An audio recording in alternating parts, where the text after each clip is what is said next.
Jesus left with his disciples and crossed the Kidron Valley, where he and his disciples went into a garden.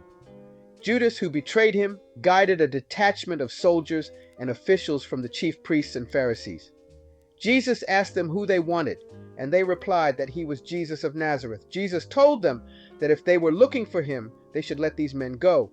Simon Peter, who had a sword, struck the high priest's servant, cutting off his right ear. Jesus commanded Peter to put his sword away and drink the cup the Father had given him.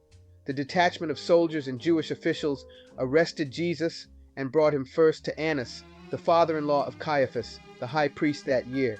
Jesus and another disciple followed Jesus into the high priest's courtyard, where he was questioned about his disciples and teachings. Jesus denied that he was one of his disciples and that he had spoken openly to the world.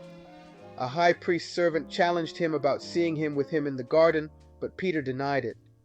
Jesus then went to the palace of the Roman governor, where Jewish leaders took him to avoid ceremonial uncleanness. Pilate asked them what charges they were bringing against Jesus, and they replied that if he were not a criminal, they would not have handed him over to them.